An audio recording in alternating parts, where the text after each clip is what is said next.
Hello, and welcome to the Unconventional Path, Entrepreneurship and Innovation Stories and Ideas. I'm Bela Musits. And I'm Mike Wasserman. Hey, Mike. Today we have a very interesting guest on the podcast. It's Mark L. Fox. This is another great example of a serial entrepreneur remaking themselves several times. Mark has also started a business that sells a product that most people don't even know what it is. This brings additional challenges to building a business and the approach you need to take. In other words, you need to educate your potential customers first before they're going to buy the product. What did you think, Mike? Yeah, sounds interesting, Bela. I think the listeners are going to want to pay attention. This is a really interesting startup story about an aerospace engineer, a rocket scientist who left a secure job to become an entrepreneur. Now, the business Mark currently runs might sound a little bit wild at first. It did to me, honestly. But Mark is a rocket scientist, and he's going to do a really interesting job explaining his startup and the product he's selling. So buckle up, and let's get right to today's interview with Mark Fox. Sounds great, Mike. Hello, Mark. Welcome to the podcast. Hi, thank you for having me. Sure. Hey, so let me ask you a question. If you're at a social event, a non-work related social event, and someone comes up to you and they get introduced to you and you get introduced to them, and after the introductions, they say to you, "So nice to meet you, Mark. What do you do?" How do you answer that question? I just tell them, I've done a lot of different things. I was in rocket science, and then I was in a women's clothing company. And what I'm doing now is energy therapy devices. And people go, "What is that?" And then I try to explain it fairly easy. And how I got into that was my dog couldn't come up the stairs 28 years ago. I took her to the vet. She had severe arthritis in her spine. And the vet says there's nothing we can do. And then a veterinarian that I know is a friend of mine said, "Hey, there's this magic machine that can reverse arthritis." So I'm like, okay, so I don't believe any of this crap. It's voodoo stuff. But I'm like, all right, but it's my dog, so I'm going to look into it anyway. So I did. And that's how I learned about this. I never had a plan to go get into energy therapy. I'm not a doctor, rocket scientist, but that's how I got into it. It started with my dog. Nice. It's a great story. So just as an aside, my sister's daughter is big into horses. She does all sorts of horse training. And she has bought one of these devices as therapy for the horses. Yes. Similar thing. So it's something that's been used, it seems like, in the veterinary space for quite a while. So tell us a little bit more about what this thing does and how it works. Yeah, I'll touch on a couple things real quick because you brought it up. Is if you go man on the street with a microphone, you go, "Hey, do you know what PEMF is?" It's 1 out of 15 people, 1 out of 20 are going to know what a mat is from a chiropractor's office or a wellness spa. Interesting you said horses, though.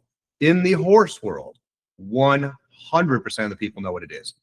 They all know what magnet wave is. They've seen it. They've had the horse treated with it. So it's very big contrast between people and horses. So PEMF stands for pulse electromagnetic field. Sounds real fancy.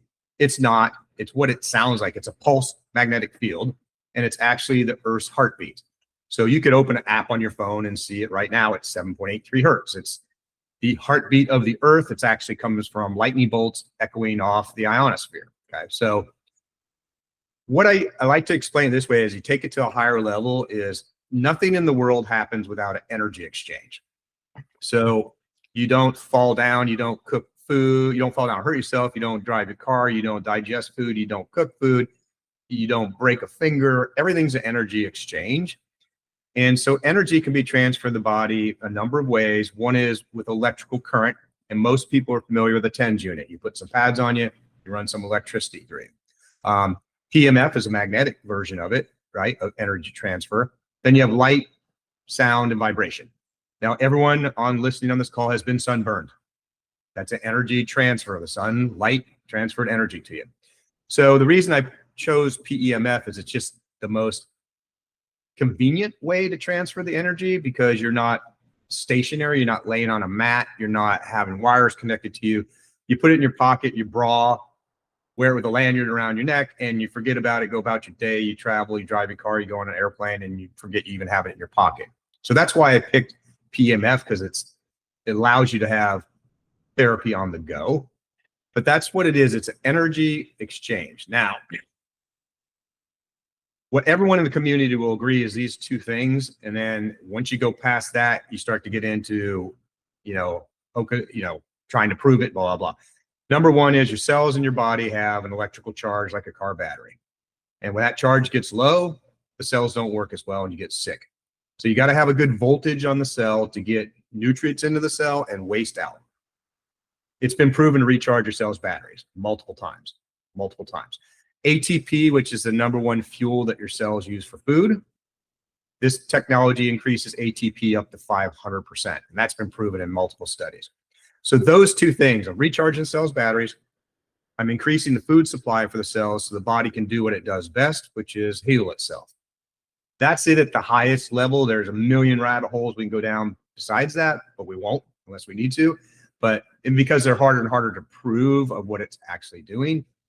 And I have a saying that, and it's kind of weird because I'm the rocket scientist, I actually don't care how it works.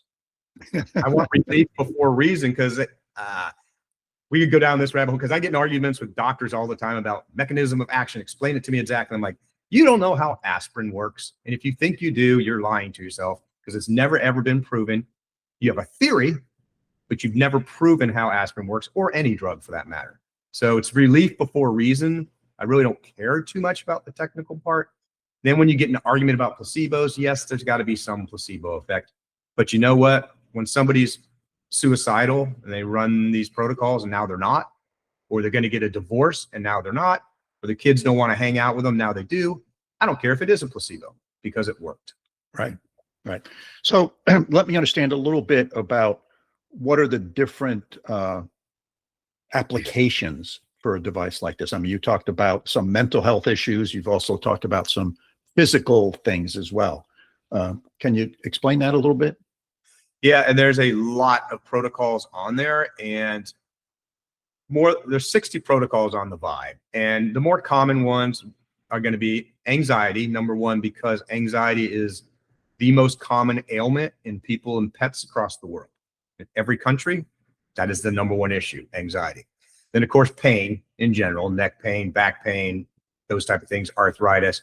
Sleep is a big, big issue. And then PTSD, some Alzheimer's, cognitive decline, those type of things it really helps with. So there's a long, long list of them, but those are some of the top ones.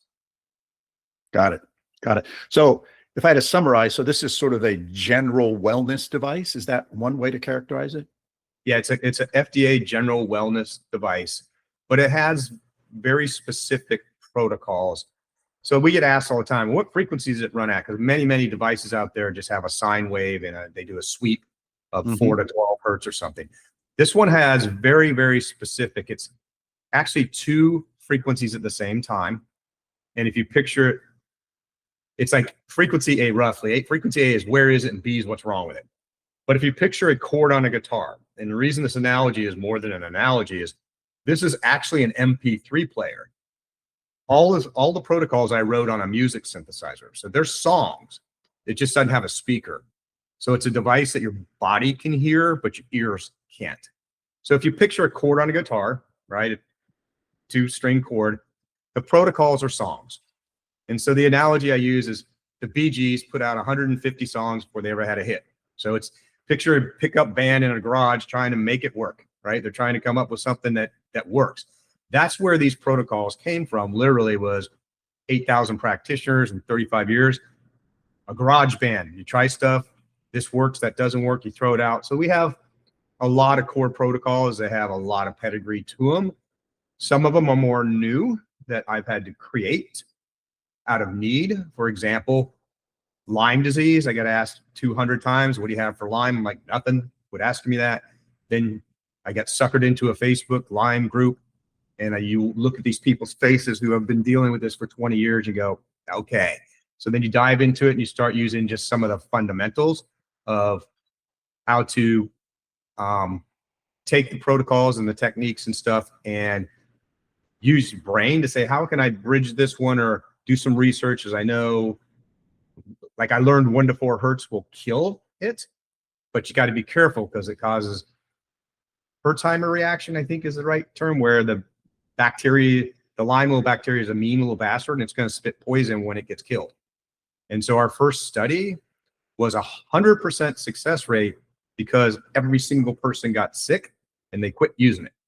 It's like, okay, so that's step one. Turn the power level back to 5 till you get more used to it. Then run the liver protocol after you run brainwave delta, the 1 to 4 hertz, to clean out the toxins. Then run the vagus nerve to reset your body. Rinse and repeat and start over. That's working really, really well. But that's something where I had to just go make up on my own out of a need because there wasn't another solution out there. Got it. So when you use the word protocol, what you're talking about is sort of a recipe or a set of steps that you go through. If this is the thing you're trying to, if I have anxiety, then I go to the instruction book just to simplify it. Anxiety, okay, use this recipe on your device for anxiety. Is that right? No, it's actually a lot simpler than that. So the protocols, when I say that, is they're all pre-programmed.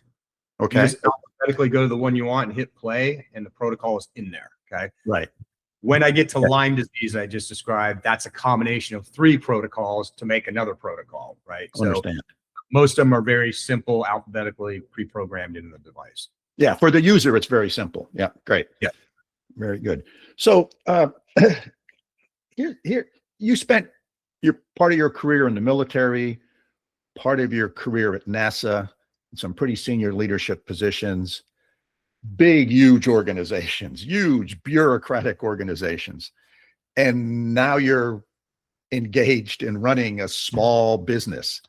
Talk to me about sort of that transition and sort of how that went, and what were the things that you learned from that transition? Yeah, and to clarify, because this is a common mistake, I didn't work for NASA, and very few people do. I was a chief engineer on the space shuttle program for the solid rocket booster. So NASA doesn't build anything; contractors do, right? So that ends up being your customer. But I loved working on the space shuttle program, and then when you see a launch, right, it's very rewarding. But man, are they slow to make change. And especially after Challenger happened, we lost lives, was people just wanted to freeze and put their head in the sand. That basically said, you know, just make sure, what they used to call is make sure it's within family, that we've flown it before. I'm like, well, you know, that's impossible because we've never had Tommy have a flu on Tuesday on Mixer 4, right? That's never, even though it's in the procedure, you know, we're following procedures, there's always variables that are a little bit different. So that was always like a head in the sand kind of thing.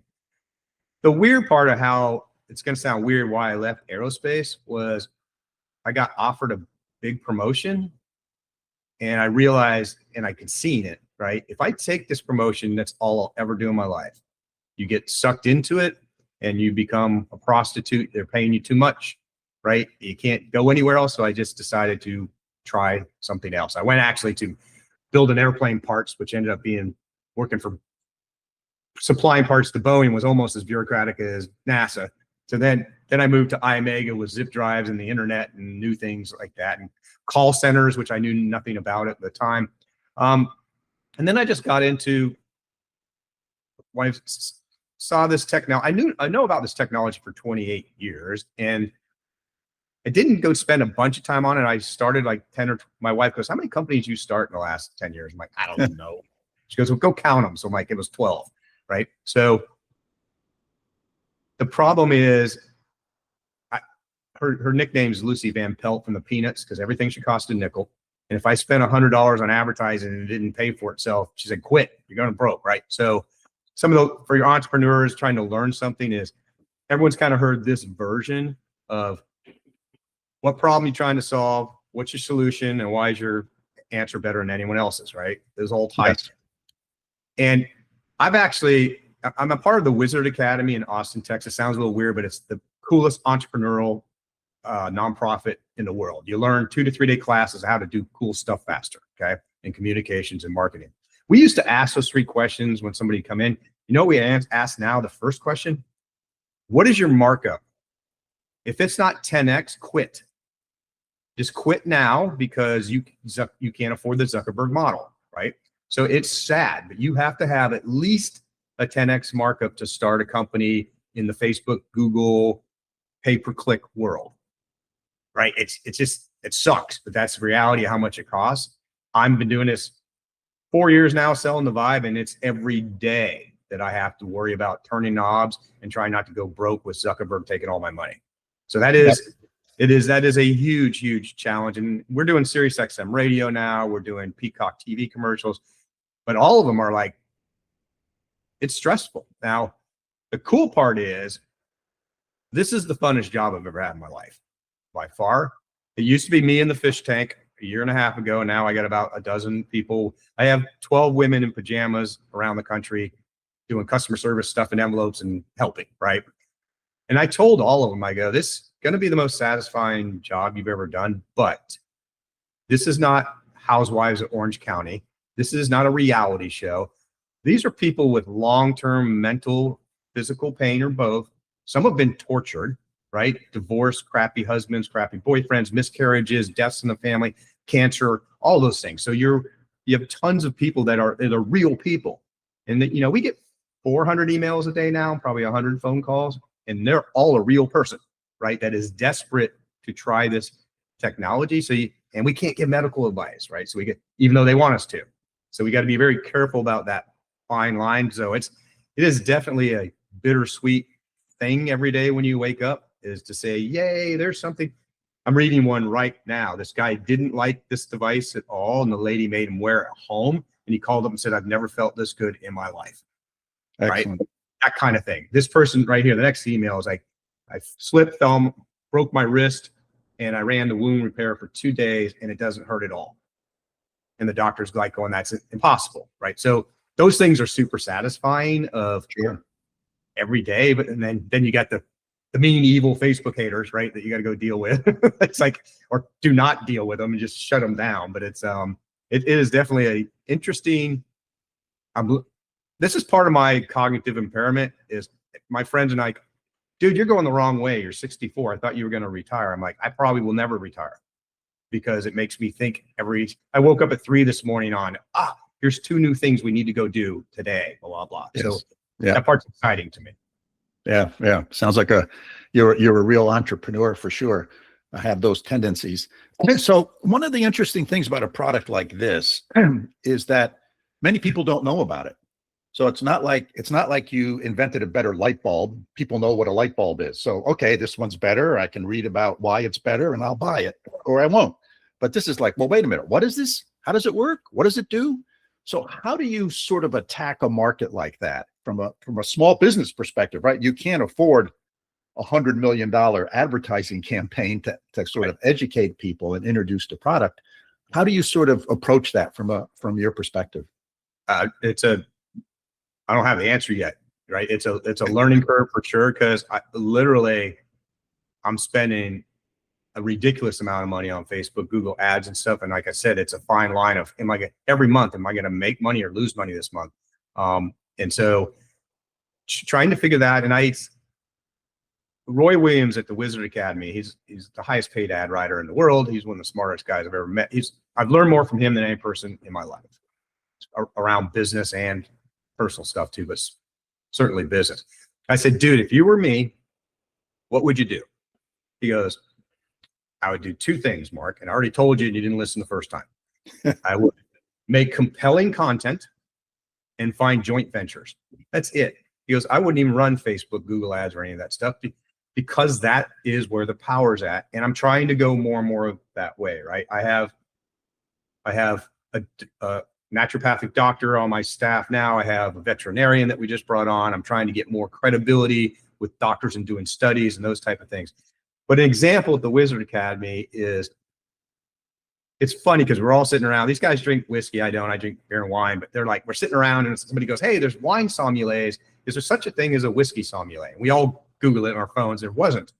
So the vice chancellor there, his name's Daniel, goes, we're going to have a certification class, has 5 levels of whiskey certification, blah, blah, blah, just to get people into the campus so they can learn about it from a different funnel, right?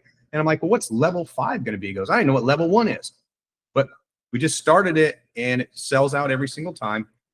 Now, they own the largest YouTube channel for whiskey. They have 2 or 3 of them. You just type in YouTube whiskey, you will find nothing but these guys.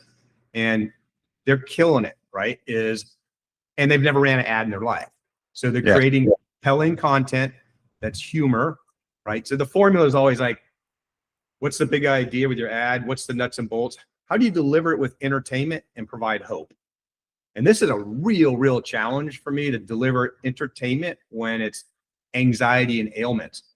The TV commercial we have running right now is making a mockery of the pharmaceutical companies with their side effects.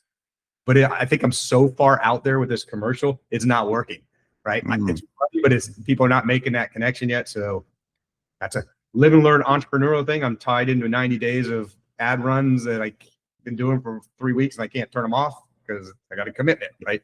So yeah, there's a lot of live and learn. I haven't figured that all out yet, but we're doing okay, right? So we're growing 500% per year over year. So yeah. So may I ask what sort of the size of the business is? Sure. And what you're hoping to hit this year? First year we did 380,000 in sales, then 2 million, and then last year 6.5. We'll do 15 million this year, I hope, in sales. Oh wow, that's impressive. It's impressive growth. Yes, that's the numbers that we're hoping for and looking at, and we are we're growing that fast. But people are like, you're making a bunch of money. I told my friend, I'm like, here's how much money I made last year, and here's how much I spent last week, right? Right. I just bought, I don't even want to say, over $500,000 worth of those a couple of weeks ago. So all the money, it's not going into my bank, it goes to my bank account, but it goes right back out to go buy stuff, right? Or to do studies and all that stuff. Sure. So it's interesting because in the end, it's like, am I ever going to make any money off this? I don't know. I keep growing the business. The bad news side of that, back to entrepreneurship, is I forget the exact quote, but the ultimate flattery is when somebody copies you. So I have multiple companies copying, not the devices, because they don't have the technology to do that. They're copying our brand and trademark and selling their products under us. So it's like, no, really? Oh, it's awful. So they're using Rezona Health's name. And so it's a company that's just, because I got to be careful. My lawyers say, don't say anything, but screw them, because I'm going to do a video today anyway. So there's a very popular review site that has every single review on there is negative, and none of them are for our product. It's this other company that is selling stuff under our name. And the trickery, right? They're tricking people into subscriptions. They're actually they're shipping from China, but they're putting the return address that's almost our address out of the same city. So they're doing everything to mimic us. And I hate lawyers. Everyone does for the most part, but now I got to have them. We're sending letters and fighting this stuff, but it's like, that's man, it's awful. So I'm actually going to go beg people today, never done this ever, to our customers, say, can you give me a real review on Google if you had a good experience? Yeah. Here's extortion, okay? Here's what they told me. I won't say their name. I said, these are not my company. Please take I went through the whole process to take everything down. They won't do it. They said, no, it's your stuff. We don't sell that stuff. That's not ours. So then I got three different sales reps from that company going, buy our service where we go get positive reviews and dilute the negative one. Right. Exactly. I go, well, that's like the mafia, right? It's like, no, I'm not doing that. So all the good stuff that we have help people and growing comes with a lot of bad things like that, of people wanting to copy you and they're hurting your brand and doing stuff, and you've got to try and fight back. And that's just awful. One thing to entrepreneurship, I want to make a point here, because for your listeners, I was at the Wizard Academy. Ryan Dice was teaching a class on digital marketing. One of the themes that came out, and I've been avoiding this like the plague, I don't want to be the spokesperson for the company, but everyone in the room agreed, 2026, tough crap.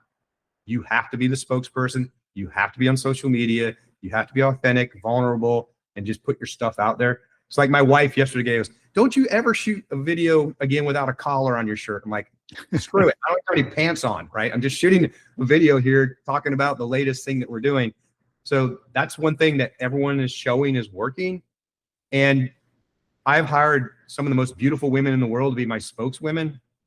Me, this idiot, ugly 64-year-old guy with his aquarium in the back, this converts more than any ads hiring a person. That's right. Because it's authentic, it's you. And I think people want that connection. People want that connection, particularly when they're sort of, I'll use the word, doing something they haven't done before, taking a risk, right? So first they get that connection with you. They feel comfortable with you. They say, oh, this looks like a good person. Now I'm willing to buy their product. Yeah.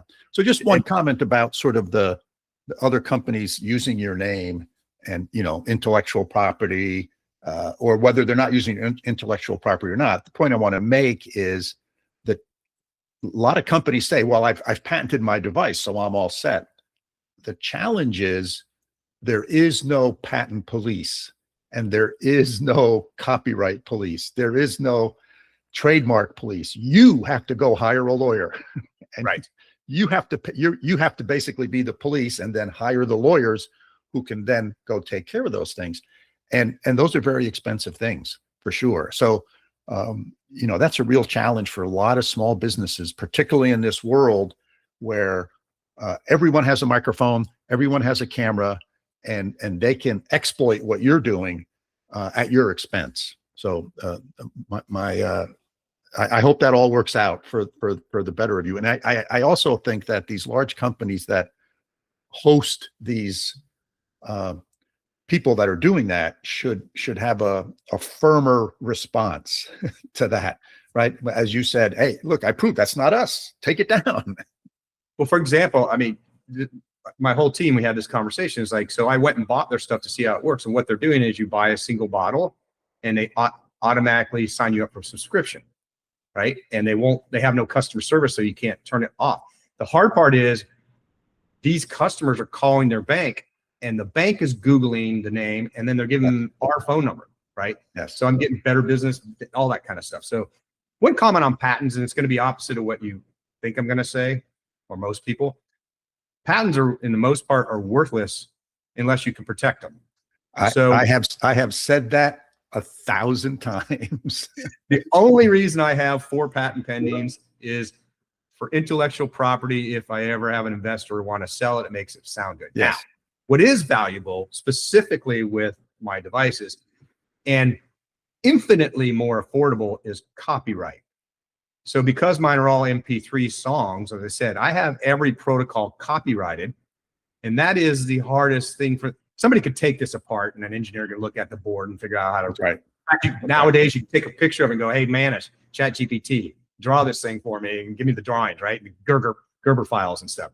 What they can't do is frequency pairs. They can't put it on an oscilloscope or a digital analyzer and figure out what it's even doing.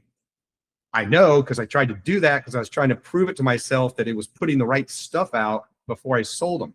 This is the best idea, invention I ever came up with in my life still today. I'm sitting there losing sleep over that. How do I know? I feel guilty if I can't confirm it's really putting out the mix of frequencies. So then it dawned on me. I'm like, wait a minute. The human ear is 20 hertz to 20,000 hertz. Our device is 1 to 1,000 hertz. If I put a magnet up to this thing and play Stairway to Heaven from Led Zeppelin, and I can hear the bass, the music. If I can hear a clear song, that means everything inside of here was soldered correctly and working correctly, right? That is our zero cost quality control that we have in the manufacturer right now. You run a song for 10 seconds on every single device. That's what we've been doing since the get-go. Like, that is the amount of money I wasted on oscilloscopes and digital analyzers that I don't know how to use anyway. Right? Yeah. And this was the simplest, easiest way to prove that it's actually putting that frequency out. Yeah, that's really clever. That's really clever. The smartest thing ever came up with. Yeah. So yeah.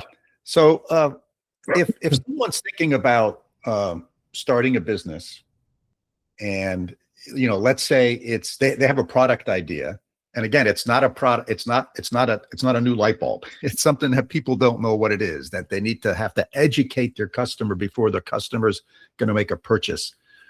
What sort of 1 or 2 words of advice would you give them if they were thinking of doing something like that? MVP, right? Your minimum viable product. The analogy that if you're as old as me, you can remember like Palm Pilot, the guy walked around with a wooden block and a toothpick for a year, just pretending it worked, right? And getting feedback from those type of people. So minimum viable product, get it out there as cheap, as fast, as easy as you can. Customers are not always right. Sometimes they don't know if it's something new like that. They can't really comment because it hasn't existed before. So it's like before the cell phone was there, how would you explain, something that has a phone and a music player and a computer and everything in your hand, right? So, and I've made it just doing the minimal research, and now I didn't know what ChatGPT was 12 months ago, and I use it 30 times a day now. I've used Mana 6 times this morning, okay? There's so much more stuff you can go do and tools to help you with that to give you a head start. And good example where I wasted 3 months of my life. I made the assumption that cortisol would go down if stress came down, right? So if you're stressed out, your cortisol is going to be high. So I ran this huge study with dogs that are in the largest no-kill shelter in the world. I think there's 850 dogs 2 hours south of me. My logic was measure cortisol in their saliva and see if the device brings the cortisol down. What I learned after I wasted all that time and money was, and I figured dogs had PTSD if they're in jail because they didn't deserve to be there. In dogs, animals, excuse me, and people, if they have PTSD, their cortisol is already low and nobody knows why. So that's the wrong marker to use to measure stress. I didn't learn that until I ran the whole damn study and said, hey, everyone's low, and they got a little lower, but they were too low to start with. Why? Then I dug into all of that. So those type of things is just minimum viable product, get it out there quick. One of my marketing guys said with the Facebook ads, never underestimate the bad taste of your customers, because some of the ads we run are so ugly and they couldn't possibly convert, and they do. So one phrase I've said forever is, how can you fail in 2 weeks? Do not procrastinate about how long it takes to go test that thing. You got 2 weeks and minimal budget. I remember doing this when I was at IMEGA. I sat there and argued with the staff, and they wouldn't let me do something. I'm actually peeing at the urinal next to the CEO. I said, why the hell can't I just run a damn experiment? What I learned from that is the word experiment. If you're in business and you hate the word experiment, it means you hate America, apple pie, hot dogs, and Chevrolet. You're just a communist. So when you use the word experiment, he goes, I don't care if you experiment. I go, okay. He goes, you got budget for it? Yeah. So 6 years later, somebody said, hey, that project's not on the approved list. What project is that? I go, it's an experiment. I go, how long you been doing it? I go, 6 years. Why the hell are you still doing it? I go, made $6 million last year. You want me to quit? And it got quiet, right? The other analogy is the space shuttle existed for 30 years. Every launch was an experiment. It was never production, even though the world thinks it is. Nope. I mean, what we flew that day was built a year and a half earlier. That's how the production line worked. So you're sitting there before launch going through your notebook and you go, ooh, I wouldn't make that decision today based on what I know, but I did a year and a half ago. So is it okay? Is it acceptable to fly? And people cringe when I tell them this. On average, space shuttle had 22,000 defects per launch. That all the engineers looked at and said, for these reasons, we think we're building a 6 million pound bomb that we're trying to control, right? It is not, if you want to make it really safe, you give one astronaut a backpack and no satellite. We put 6 astronauts in there in a school bus size satellite. You got to use some energy to push it. So there's always that kind of risk trade-off thing, but that's a long answer to your question. So the main thing I'd walk away with is how do you fail in 2 weeks would be one of the ones. Yeah. Hey, so here's another question about a new product like this. How do you think about pricing? How do you think about what the MSRP of your product should be? Exactly what I was saying earlier. I think before we started, you got to have a 10x markup. Now that doesn't mean it costs you $100 to make. I'm going to sell it for $1,000. You just got to go start with that and say, if it costs $30 to make, can I sell it at $300? And go experiment that. See there, surveys on it. Actually, the hard part is you can't really get surveys because people don't ever do what they say they're going to do in a survey. You have to actually put the damn thing in a market and test it and see if it sells that right. So weird story with entrepreneurship. I spent forever designing this, right? 4 days, before I had to spend all the money for the mold tooling for this device. Me and my wife got embezzled and we lost half our retirement. And it was from somebody that I thought was a friend for 25 years. Wow. Find out he even stole money from his parents. So we lost half my retirement. I actually went to Roy Williams, the guy I was just talking about. I go, dude, and I told him about it. He goes, what do I do? He goes, I would just go back to aerospace and build rockets, because his quote, you can't afford to make enough noise, Mark, with your new product. And I didn't want to listen to him, and I didn't. I'm glad I didn't. But the funny part is my wife goes, after about a week, she goes, you know what, dude, you'll be impossible to live with. You spent all this time on this. Just go spend the rest of our money and make it happen. So this was 4 days away from never existing or the company existing. Right. You know, Right. I think every successful entrepreneur has a story like that. Yeah. Right. Where the fuse was just about ready to blow up, and, you know, they persevered, they kept going, they kept moving the ball forward down the field. And eventually they got to a point where they had some success. Well, if you don't know Elon Musk's story with that real quick, he blew up every rocket he had budget for. He walked into the meeting and everyone in the room goes, we're getting fired, right? And he goes, actually, it costs less than I thought. So we have enough budget for one more, but then you're fired. Right. So SpaceX got developed. They had money for one more rocket. Right. Right. So yeah, it's a huge story that you just said. Yeah. Excellent. Excellent. Hey, so you also wrote a book. Can you tell us what the title of the book is and what it's about? It's I got one right here. It's called, I didn't know you were going to ask about that, so I'm not really plugging it, but it's called Go Find Joy. Okay. And gofindjoy.com. And the reason I wrote it was all the marketing guys, and I'm a marketer too, yelling at me. It's like, you can't advertise. It does 60 things. Pick something. So I picked anxiety. As I said earlier, it's the #1 ailment in people and pets. So I wrote the book to make awareness around the most common ailment in the world. There is hope. Other stuff hasn't worked for you, or the side effects of the drugs. This technology can help. It helps a lot of people. And my sinister plan with the book is to get more affiliates and wholesalers, because that's the relative to entrepreneurship. I'll make it this easy. Putting a ChatGPT, all the things back in August. I'm like, what do I do? He goes, Mark, you don't need AI to analyze this. You spent too much money and you didn't make enough. Okay. So then I look at my ROAS on Facebook and Google and all that, and they're bad. The best ROAS I have, return on ad spend, is affiliates, besides the wholesalers who are buying 10s and 100 packs. Because they're fixed I pay a 20% commission, which is huge, but it's fixed. So that ROAS 20 into 1 is 5. So I know what it's going to be every month. And so I'm spending a ton of ads right now just recruiting new affiliates. And the honest thing is, I know it's a numbers game. 95 out of 100 won't do anything, or they'll share it, you know, on their Facebook post. Their mom and dad might buy a couple, but 1 out of 100 will become a real affiliate and sell 50 or 100 units a month.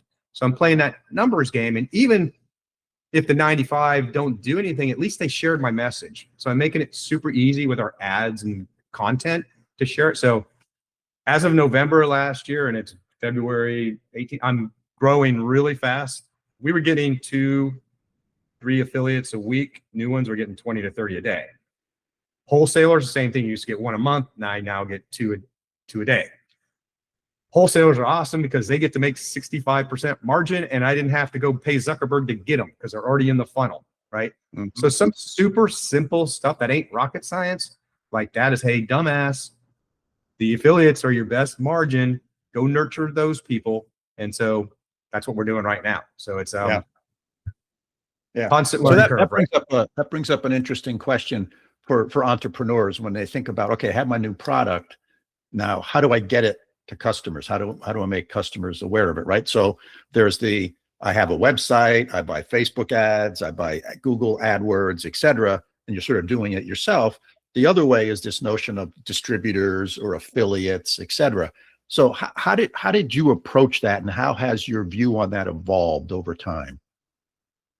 Most of our sales are B2C. Like I said, we have wholesalers and affiliate. I would love to be more B2B. Here's what I told my wife last night, because I had a meeting yesterday that got canceled. Was somebody that's wants to buy the company. The right person that would purchase my company is somebody that already has a catalog. They already have products. They're just adding my product to it, and they already have a sales force. So if they already had a sales force and a catalog, they just took Zuckerberg and everyone else out of the channel. When I worked for iOmega 1998 to 2004, the zip drive was our flagship product. But you know what the most valuable asset in the whole company was by far? Our distribution model. Because we were in every electronic store in the world, literally. A zip drive was in every electronic store. So any products that we wanted to launch or partner with somebody else, we already have the trucks and the distribution. Right. That was the model. So I have a doctor right now, Pedram, who does awesome every month. I tell myself every morning I wake up, if I had 10 more Pedrams, my life would be way less stressful. And that's what, back to the basics, is that's it. How do I go get 10 more influential people? This is kind of cool. Don't know if it'll happen. Got a call last night. Delia on iHeartRadio, it's been around for 50 years. Mm-hmm. She contacted us yesterday and wants to do a partnership. So back to partnerships and making noise, create content. That's the thing I'm kind of looking at. The funny part is, I call it the Joe Rogan scale. Okay. So Joe Rogan's going to be a 10 on how big an impact somebody can have. You got podcasters and stuff that are 2 to 3, depends on the reach. One of my friends is best friends with Joe Rogan. I said, get me on his show. He goes, I can do that tomorrow, but he's going to want 90% of your company. So I've got friends that are telling me, do it anyway. Give him the 90, you take the 10 and make all that noise. So it's a trade-off of all of that is, how much reach can I get through great podcasts like this? So I do multiple podcasts a week, trying to make noise as best I can to get people interested in it to go look at it, right? And actually our podcast page, so I host most of the podcasts I have on my page, started running ads directly to that without selling anything. And that ROAS today is actually 3.5. It's one of the best ones I have. And there's like a little button that says shop products if you want to, kind of thing. They're all just content like this that's educating people more on how it works. To help, the other thing to answer your question, I just wrote 2 books in the last hour on PEMF for dogs and PEMF for horses using Manus, right? Taking all the content I already have and putting it in a book format to just give that away as free downloads. So you'll hear that from a ton of people, is give free stuff away. How do you generate Instagram pictures? And you are not going to be a success overnight. It's going to be stressful as hell. I'm super fortunate. I think I've never had to take, all right, let me back up. The only investment I had to take is from the financial advisor over here, my wife. I had to borrow $90,000 from her, and I paid her back last year. So I have no investments and no debt besides paying her back, but I've had to bootstrap this whole thing, right? I remember walking, I live in Cocoa Beach, Florida. I remember walking on the beach going, I came home, I told Barbara, I said, if we just sold 10 units a day, that'd be $1 million a year at 20% profit margin. That's not a bad job for 200K. She goes, dream on, dreamer. I'm like, so I'm told now that I'm not allowed to bring that up anymore. Very nice. So, Mark, I want to start wrapping this up. Let me ask you one last question. Is there anything that I haven't asked you that you'd like to share with our listeners? I think we covered a lot of it for entrepreneurs, but if it's for a specific customer or somebody wanting to use this technology, what I tell a lot of people is there's a comedian on TV in the 1970s called Rich Hall, and he had a thing called sniglets. They were words that aren't in the dictionary, but they should be. And so one of them was no boson. It's bozo and ozone mixed together. It's an invisible cloud that separates people from letting new ideas come in, right? So I wrote an article called Liar, Liar, Pants on Fire for all the Facebook haters. And I said, look at all the scams in this world. DNA sequencing, CRISPR, antibiotics, MRIs, right? We have 300 technologies that are absolutely positively impossible. They couldn't exist until they did, right? It's kind of like Arthur Clarke said, whatever, paraphrasing, right? Is any significantly advanced technology is indistinguishable from magic, right? Yes. So this stuff, even though you don't understand it, hopefully it gets more mainstream. I guess the last comment too that I would say is, I know this isn't going to last forever, so I've been consciously trying to design myself to go out of business. So because I said they're MP3s, I have this dream, and I would have it today, is I want to be able to say, hey, Alexa, run depression in the living room and have it come through the smart bulbs. I would already have that today if Philips would call me, because Philips has a bridge in their light that I can't get through it to make the light flicker. The other one, I put out a $25,000 contest. On your phone, you have a Qi coil that you charge the battery. Figure out how to hack the OS system so I can run the MP3 out of the coil instead of putting power in. Then I could turn every one of these into a therapy device for a $2 app or something. Right. Everyone says that's possible, you can't do it. And I'm like, I just haven't found the right person yet to say I know how to hack it. Yeah. Right? But those are kind of my dreams. To answer your question, that was super long, is keep thinking the next steps, right? Because as soon as it happens every day, right? As soon as you find something that's working, I just had this in last week. Yay, the orders went to so-and-so finally. And then next weekend, they fell apart again. It's like, what did Zuckerberg change? So you got to just keep plugging and try and make it work. But at least for me personally, I've never had to think this hard in my life. So I think it's good for exercising my brain. Very nice. Great way to wrap it up. So let me ask you, actually, my last question. So if someone's interested in this device, where do they go to find it? At Resona, RESONA.health. It's not .com, Resona.health. I have the shortest name in the world, Mark Fox, at 7 letters. If you type that in, you're going to find a Navy admiral and a basketball coach. If you put in Mark L for Lee, Mark L Fox, you will find too much of me, and you'll probably be bitching at me that you can't get my ads off your phone anymore. All right. I will make sure that Resona.health is in the show notes. Thank you so much for being a guest on the show. I really enjoyed our conversation. Yeah, me too. Thank you so much for having me. Bela, that was really interesting. What were your main takeaways? I'm always amazed by people who kind of go from a big company. I mean, he was a space shuttle engineer working for one of the big contractors for NASA. So, thousands and thousands of people. They had a pretty senior position, and they leave that to go to smaller businesses. I've done that a couple times, and I always think about, what are people thinking? And I remember the first time when I left GE to go start the first business I was involved with, and Elaine, my wife, mentioned that to her dad, that, Bela's going to go leave General Electric and go find another job. And her dad spent his whole career at one company, Texaco, his whole career. And his reaction was, is everything okay? Is he crazy? And I think part of this has to do with the mindset. And I think it's real important for entrepreneurs to understand this. There's a certain mindset you have. You need to be comfortable with taking risk. But I always had the confidence that if this thing didn't work out, I'd be able to go find and do something else. So I never really looked at it from a financial risk perspective. We always lived our lives very conservatively from a financial perspective. So I always had a little kitty, but I always had confidence that if this startup thing I was going to go do doesn't work, I'll be able to find another job. And I think, Mark has that sort of gene in him as well, also clearly.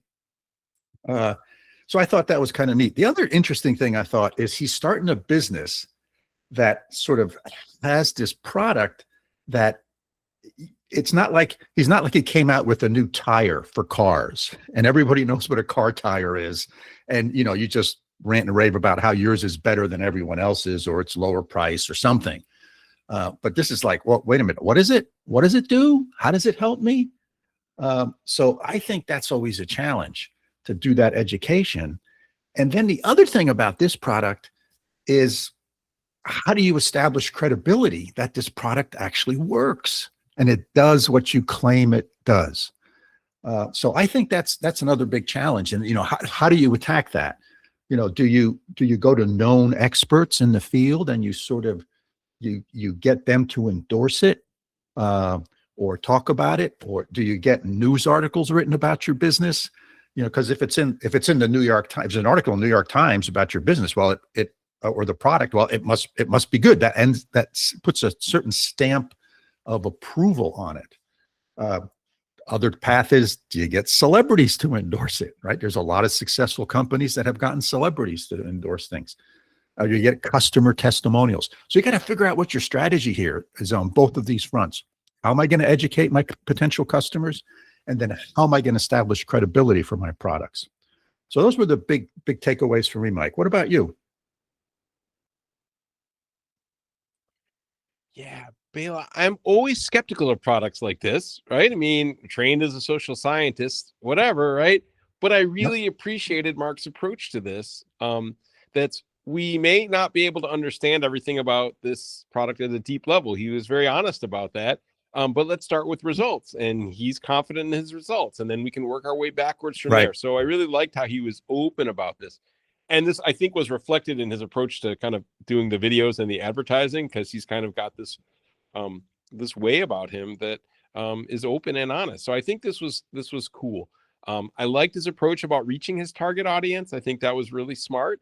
And I liked his theories about like markups and differentiating. All this was good stuff. So even though I might be a little skeptical about what he's selling, right, I like how he's selling it, and therefore I'm a little more open to listening to the pitch and to thinking about this, right? So I think this is good stuff. And he really is, what came through is he's rewarded by his work and the people he's trying to help, his customers, right? So I think that was really cool, and that's genuine. So I think it's a cool story, right? And I think and I have a ton of respect for his kind of, you were telling when you quit your job, right? As somebody who turns down a pretty cool career to go take some risk and start on their own is totally commendable. And I like the fundamentals of his process a lot.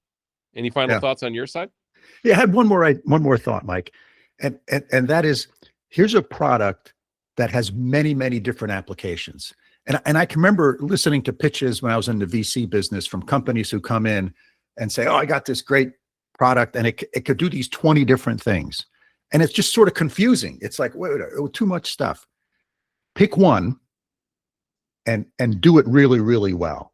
And so he talked about a lot of, I think he called them protocols, which are basically various different applications or uses for his product. Focus on one or two and establish your reputation on those. Don't try to do all 10 or 15 of them. Now, sometimes there is value in at least testing the waters on a large number, because you never know which one's going to hit. But you want to sort of do that in a systematic way, because we have a finite amount of resources. You got to be careful not to spread yourself too thin and try to do 10 different applications or protocols, as he calls them, but focus on one or two and get those dialed in really, really well. The other thing you'll learn from focusing on those one or two is you will do a better job when you introduce application number 3, 4, and 5, because from each one of those, you will learn the important points and the important characteristics and the things that customers are looking for, which features they want, so that when you introduce a new one or an additional one, it'll be a much higher success rate and much faster success rate. So that was my last thought on that, Mike. Yeah, interesting. I totally agree. So in general, interesting guest, great interview. What do you think? Should we wrap this one up for today? Yep, sounds good to me, Mike. All right, listeners, thanks again for listening to another entrepreneurial interview.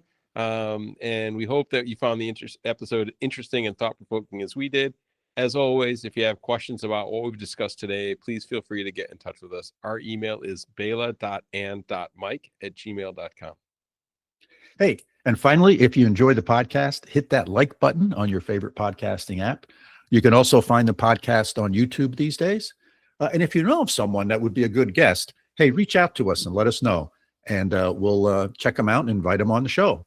So until next time, signing off from upstate New York. Take care. Thanks, Bela. And from over here in Münster, Germany, auf Wiedersehen.